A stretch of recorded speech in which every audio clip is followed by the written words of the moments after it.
पूरा बिल्डिंग गिर चुका है। बहुत लोग 5 तल्ला बिल्डिंग में घायल हो चुके हैं, अंदर चप चुके हैं।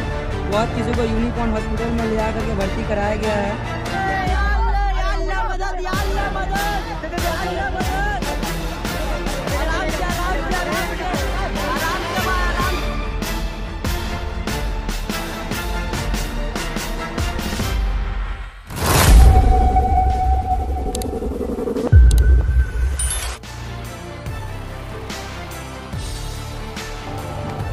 বছরের পর বছর ধরে এখানে বেআইনি নির্মাণ চলছে। গার্ডেন রিচের ঘটনায় মন্তব্য মুখ্যমন্ত্রী।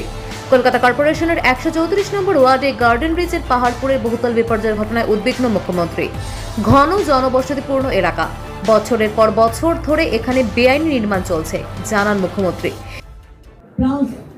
বেআইনি যে কাজের জন্য এই ঘটনা ঘটেছে, অ্যাকশন নেওয়ার জন্য এই কথাগুলো আমি বলে দিলাম।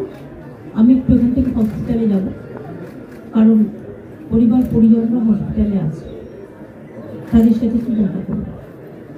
এই জায়গাটা এমনিতেই কনজেস্টেড, আপনাদের অনুরোধ করবে একটা সাইডে থাকুন, পুলিশ এখানে বলবে, কিন্তু ইন্টেরিয়ারে ঢোকার চেষ্টা করবেন না, কারণ ইন্টেরিয়ারে বাড়িগুলো এত কনজেস্টেড। তবুও তো আমি শেষ পর্যন্ত যেতে পেরেছিলাম। কাজে আবার একটা কিছু ঘটনা ঘটবে আমরা চাই, আপনাদের কোঅপারেশন চাইছি। অনেক অনেক ধন্যবাদ। এদিন সকাল 9:10-এ মাথায় ব্যান্ডেজ নিয়ে দুর্ঘটনাস্থলে যান মমতা বন্দ্যোপাধ্যায়। গাড়ি থেকে নেমে হেঁটে ঘুরে দেখেন গোটা এলাকা। মুখ্যমন্ত্রীর সঙ্গে ছিলেন সুজিত বসু, ফিরাদ হাকিম, মালা রায়রা, চেয়ারম্যান রঞ্জিত শীল এবং এর পাশাপাশি ঘটনাস্থলে যান রাজ্যপাল ও সিপিআইএম নেতা মোহাম্মদ সেলিম, বিজেপি নেতা সজল, কংগ্রেস নেতা মোহাম্মদ মুক্তার। এখনো পর্যন্ত মৃত্যু হয়েছে 10 জনের বলে খবর। মৃত ও আহতদেরকে রাজ্য সরকার ক্ষতিপূরণ দেবে। যখনই কোনো ঘটনা ঘটে তখনই দেখা যায় সরকারের তৎপরতা। গার্ডেন রিচ, মেটিয়াবুরুজ, রাজাবাগান, নাদিয়াল এইসব এলাকা জুড়ে চলছে বেআইনি নির্মাণ, প্রশাসন জেনেও নির্বিকার।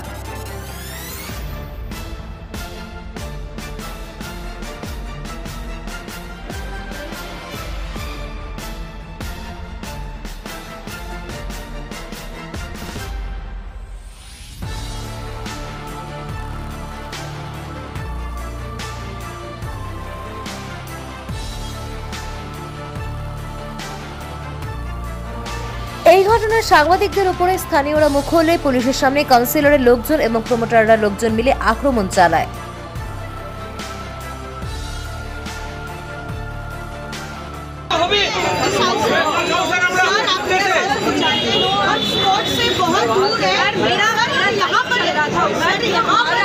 He was beaten. Cameraman behind you. He was beaten.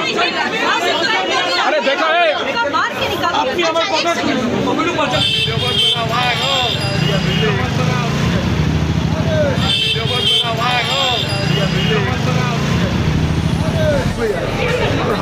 गाड़ी नहीं जब मत के जानते के तो बोलो लगी ए मत जा अंदर मत जा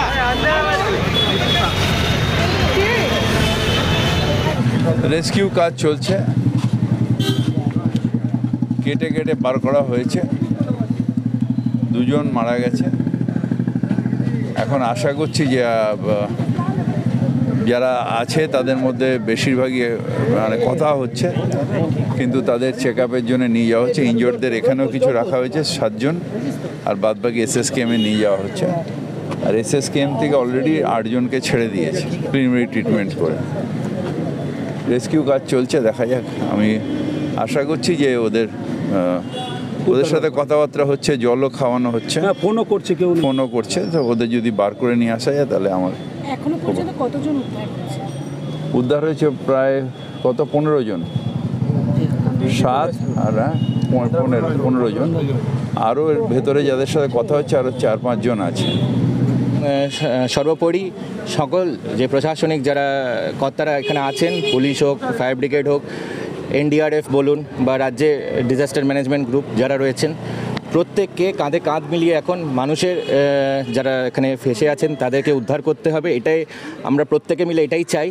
এবং তার সাথে সাথে এটাও আমাদের ভাবতে হবে যে কেন আজকে সাধারণ মানুষকে এরকম একটা সিচুয়েশন, এরকম একটা রাত কাটাতে হচ্ছে, এরকম এত বড় একটা দুর্ঘটনা, এটা কার গাফিলতি, সেটা নিয়ে আগামী দিনে নিশ্চয়ই সেটা আমাদেরকে আলোচনা করতে হবে।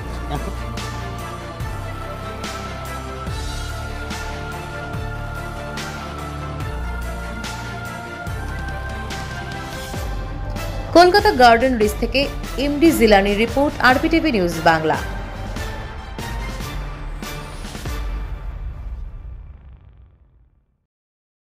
RPTV News Bangla.